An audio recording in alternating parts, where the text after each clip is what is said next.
আসসালামু আলাইকুম কৌতুরবি বন্ধুরা, কেমন আছেন সবাই? আশা করি সকলে ভালো আছেন। দেশি ভিজন বিডিতে আবারও নতুন ভিডিওতে সবাইকে স্বাগতম। তো আমরা অনেকেই বাড়িতে কবুতর লালন পালন করি, কিন্তু কবুতর লালন পালনের ক্ষেত্রে অনেকেই অনেক ধরনের ভুলভ্রান্তি করে থাকি, যে ভুলভ্রান্তিগুলো আমরা নিজেরাও জানি না, আবার অনেকে জেনে বুঝেও এই ভুলগুলা করে থাকি।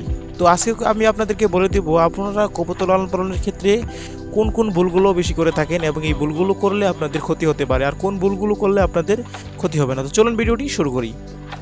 তো লক্ষ্য করলে দেখা যায় আমরা কবুতর লালন পালনে যে ভুলগুলো বেশি করে থাকি, তাদের ভিতরে আমরা অনেকেই নতুন কবুতর লালন পালন করে থাকি, আর নতুনরাই এই ভুলগুলো বেশি করে থাকে। তো আমরা যারা নতুন কবুতর লালন পালন করি, লক্ষ্য করলে দেখতে পারবেন আপনি যে নতুন কবুতর লালন পালনকারী প্রথমে বাজার থেকে কবুতরটা কিনে আনার পর ভালোভাবে পাখা না বেঁধেই কবুতরটাকে ছেড়ে দেয়, আর যখন কবুতরটাকে ছেড়ে দেয় তখনই কবুতরটা হারিয়ে যায়। আবার এদের ভিতরে অনেকেই আছে কবুতরটাকে ভালোভাবে পাখা বাঁধলেও কিছুদিন বেঁধে রাখার পর আবার ছেড়ে দেয়, যখন ছেড়ে দেয় তখনই কবুতরটা হারিয়ে যায়, আর এতে করে আপনার কবুতরের প্রতি যে একটা মায়া আছে, আকর্ষণ আছে, সেটা কমে যায়। তো অবশ্যই আপনাকে খেয়াল রাখতে হবে আপনার কবুতর যতদিন পর্যন্ত ভালোভাবে বাসা না চিনে যাচ্ছে ততদিন পর্যন্ত আপনার কবুতরের পাখা ছাড়া যাবে না, আর এই ভুল কেউ ভুলেও করবেন না। তো আমরা দ্বিতীয়ত যে ভুলটা করে থাকি সেই ভুলটি হচ্ছে, আমরা যখন কবুতর বাসা চিনিয়ে যাওয়ার পর যখন আমরা কবুতরটাকে ছেড়ে দিই, তো কবুতরটা একটা সময় আসার পর ডিম দেয়। তো ডিমটা দেওয়ার পর আমরা যখন একটা আনন্দিত হওয়ার পর আমরা কি করি, হাত দিয়ে সেই ডিমটা ধরি। আপনি অবশ্যই ডিমটা হাত দিয়ে ধরতে পারবেন, যখন প্রথম অবস্থায় ডিম দিবে তখন 2-3 দিন হয়েছে এরকম সময় আপনি হাত দিয়ে ডিমটা ধরতে পারবেন।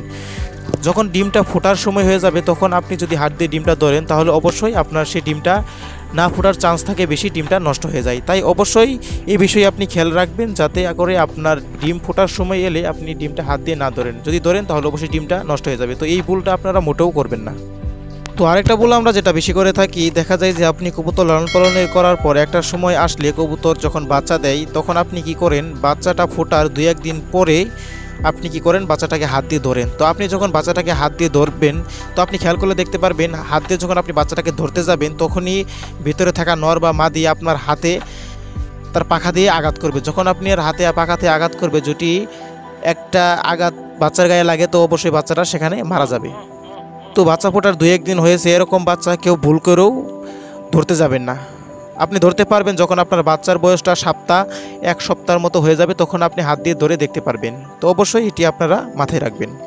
তো এরকম আরও ছোটোখাটো অনেক ধরনের অনেক ভুলগুলোই আছে, যে ভুলগুলো আমরা প্রতিনিয়ত করে থাকি কবুতর লালন পালনের ক্ষেত্রে। তো অবশ্যই আপনারা মনে রাখবেন যে ভুলগুলো আপনাদের করলে ক্ষতি হবে, সেই ভুলগুলো অবশ্যই করা যাবে না। তো আশা করি এই ভিডিওটি আপনাদের ভালো লেগেছে। যদি ভালো লেগে থাকে অবশ্যই ভিডিওতে একটি লাইক দিবেন, আর চ্যানেল নতুন হলে চ্যানেলটি সাবস্ক্রাইব করবেন। আর আপনি কেমন ধরনের ভিডিও পেতে চান অবশ্যই কমেন্টে জানাবেন, আপনার কমেন্ট অনুযায়ী ভিডিও তৈরি করার চেষ্টা করব। আর আপনি সুস্থ থাকবেন, আপনার কবুতরগুলোকেও সুস্থ রাখবেন। ধন্যবাদ।